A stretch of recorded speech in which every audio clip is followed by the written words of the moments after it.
Yo, what's up guys? This is Enemy Stand User, and this week's chapter hit really heavy as past sins show up and are brought into the light, and everything about this chapter, from the fights and the dialogue, were really clean, and this one definitely is one of my favorite chapters so far in this Coin Game arc.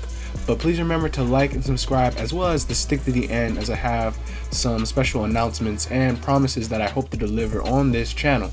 But let's get right into this chapter. Chapter 165 starts off with some dialogue of Higuruma and his own profession as a lawyer.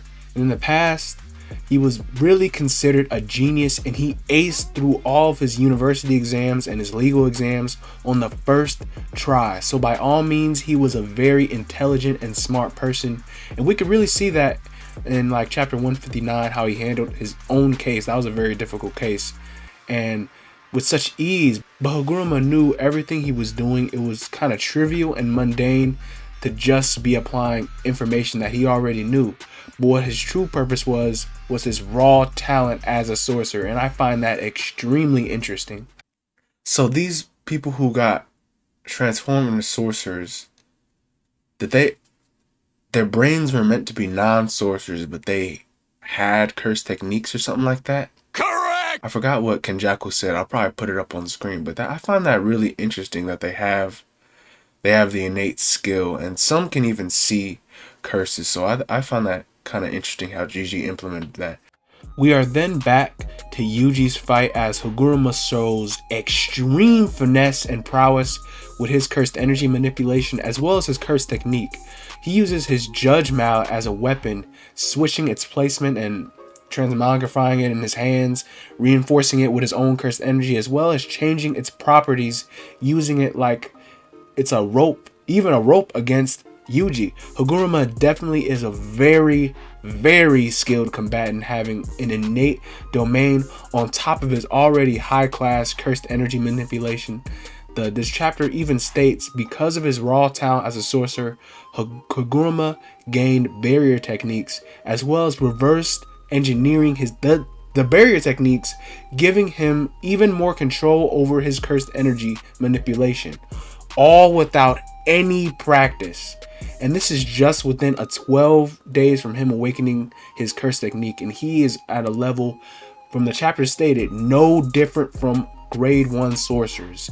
He killed countless curses and 20 players already, so he was a genius in law. Like he was a genius in law school, he was even more of a genius when it came to being a sorcerer, and I just cannot get over how smart he is. It even said he reverse engineered his barrier techniques, giving him stronger control over his cursed energy. So Higuruma truly is a genius. Higuruma then stops his assault for a moment and notices Yuji can't actually muster up his own cursed energy, and he states the penalty for confiscation is targets are temporarily unable to use their cursed technique.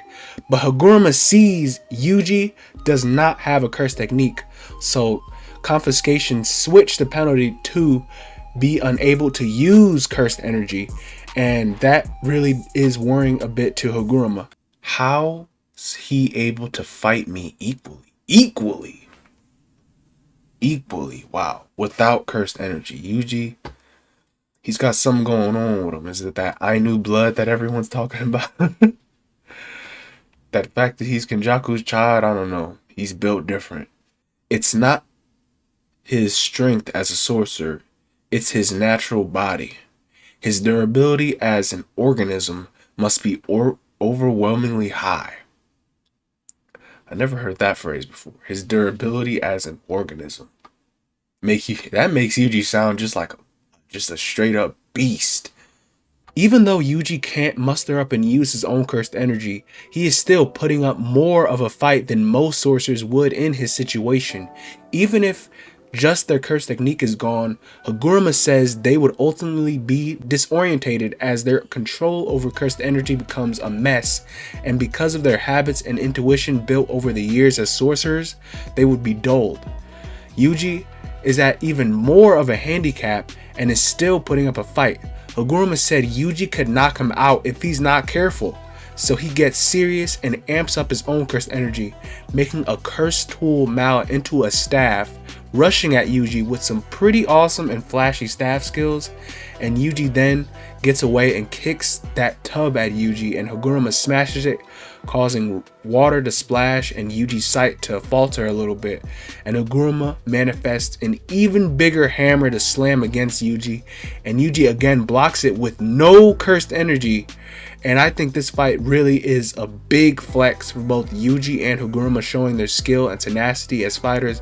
And both of them, I feel that there's still, even Yuji, even though he has a lot more experience as a sorcerer, both of them are still new to the Jujutsu world and already have this much combat prowess. Yuji right now is having a hard time as he needs his cursed energy back, or eventually he will get crushed, and he knows there must be some kind of drawback to all this skill and power that Higuruma is showing, and he has to kind of dig deep and think about his situation and what he already knows. And he thinks back to how Higuruma's domain works, and that it is a court domain, and he decides to ask Higuruma for a retrial, sending both of them back into that deadly sentencing domain.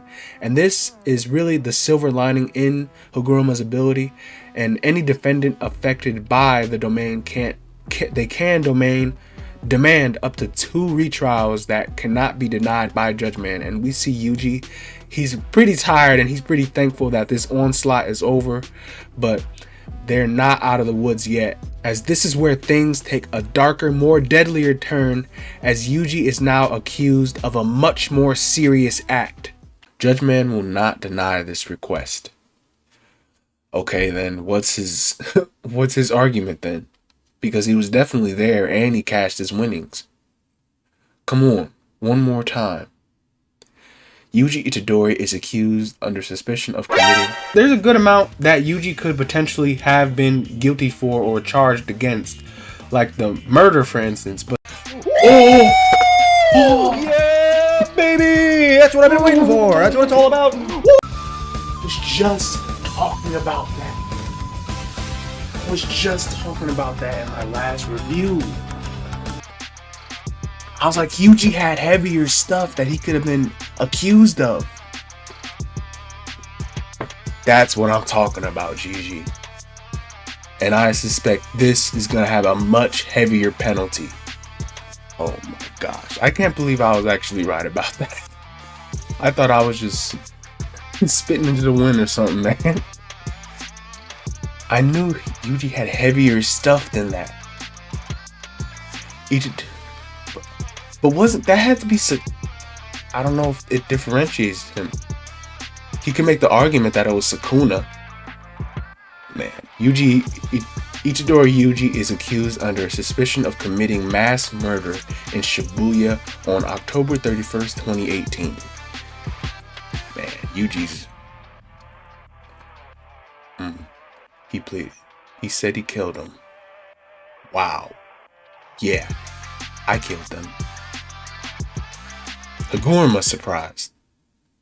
I'm not lying, nor trying to deny it. Uh-oh, Judge Man is gritting his teeth. Oh my, oh!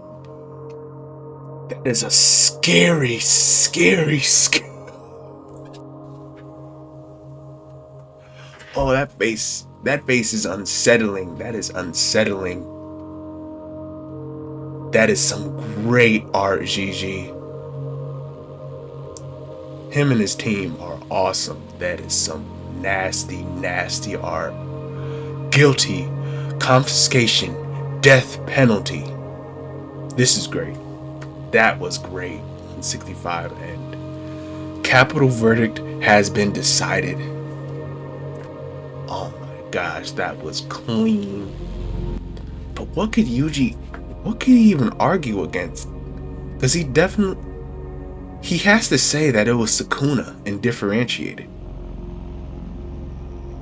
Because it really wasn't his fault.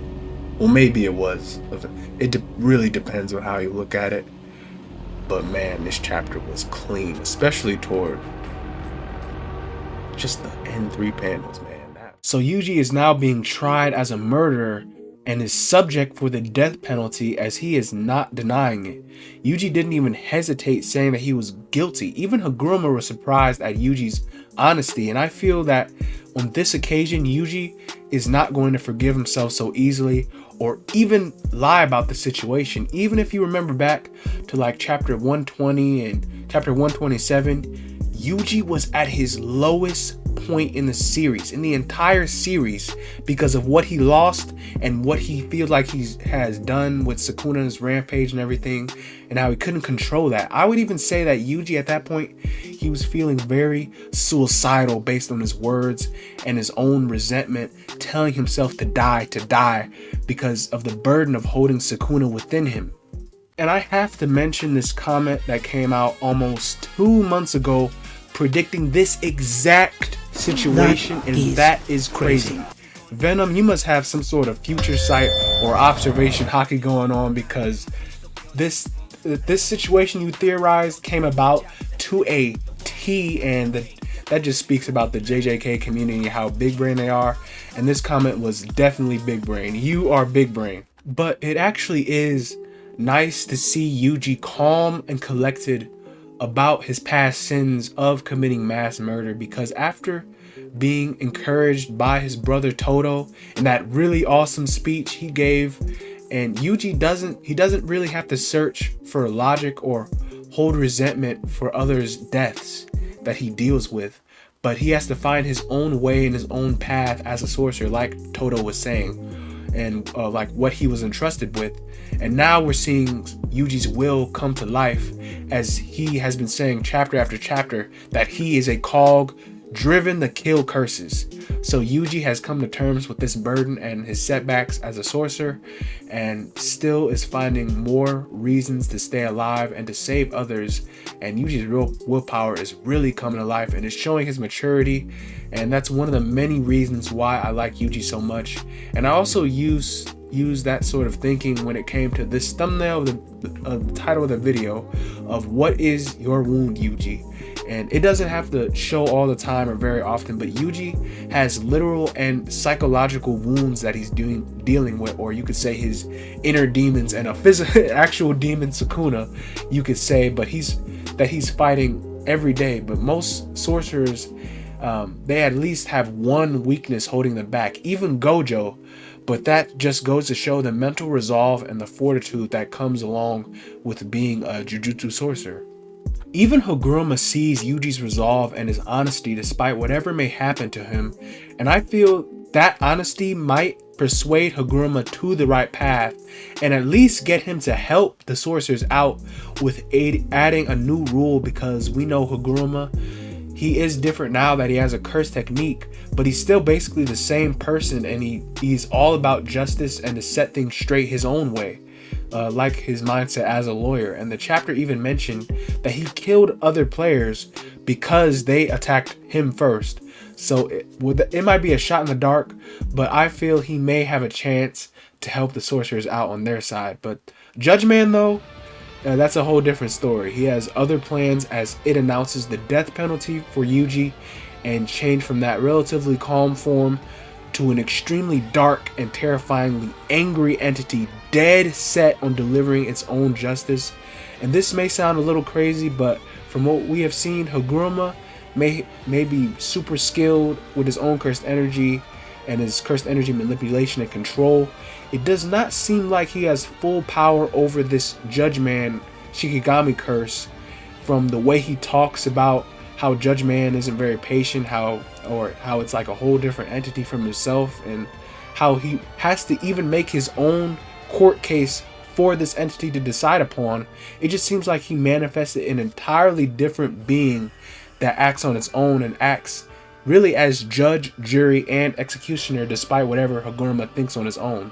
And that really is pretty fitting, seeing how this is a court type technique, and even the Shikigami would be impartial. That is really the scary part, however, because we see how horrific and bloodthirsty this thing is, and we do not know exactly how it executes people, or even if Higuruma tried, if it even could be stopped.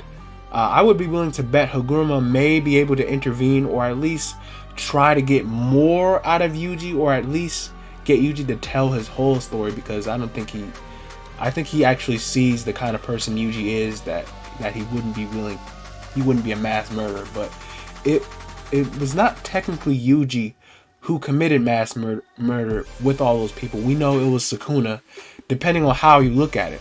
But when I thought about Yuji actually being killed and sentenced to death, the first thing that really comes to mind is Sukuna. He's not losing his vessel yet.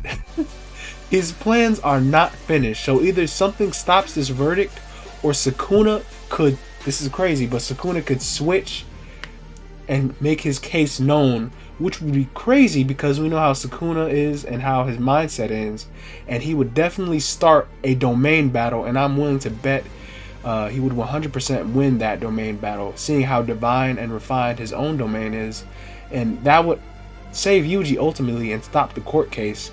And I know that theory is really wild, but Gege has definitely pulled out even crazier stuff than that in the past, believe it or not. Believe it! Whatever the case is, Yuji is always it's always a struggle with Yuji. Sometimes he really has a hard time and gets the short end of the stick, but I think that's what makes Yuji so strong, and also seeing Higuruma's skill and finesse with just how long he's been a sorcerer, he almost puts half the cast to shame with the pure amount of skill he possesses, already having a domain and all his techniques that he has. And I would not be surprised if even Higuruma pulled out a black flash, because of how good a black flash, we haven't seen that in a while, because of how good he is at cursed energy manipulation. And that is really crazy. In this short amount of time these sorcerers grow, and it really makes me wonder about all these other sorcerers and how their skill level is, and if they're at the same level or a higher level than that of Higuruma, then we're looking at some top class sorcerers with extreme mastery over cursed energy and cursed techniques. And Kenjaku said he was bringing back the golden age of cursed techniques, so sorcerers, they must be getting pretty up there in terms of power before the merger with Tengen. It's really crazy to see. Anyways guys, that's it for my take on the chapter. It's really awesome. Definitely reminded me of what I like about JJK and some of the deeper aspects of the series. Thanks for watching this video. I'm really enjoying these chapters. This is one of my favorite chapters so far, and I kind of got really hyped in my initial reaction, but anything involving Sukuna or Gojo is super hype. And please remember to like, subscribe, and to share this video so that I can keep making content that you guys will enjoy. And I wanted to start doing some reaction videos now, and have all these new anime coming in the winter, as well as actually dive into a bit of gaming as well. And that was kind of one of the things I wanted to do when starting the channel. There's a bunch of content I wanted to get into and make some time for, but if you guys have any suggestions at all, or things you want to see, just comment that down below, and I would really appreciate it. But you guys stay awesome, stay safe out there. This has been Any Stand User, and I'll see you in the next one. Bye bye.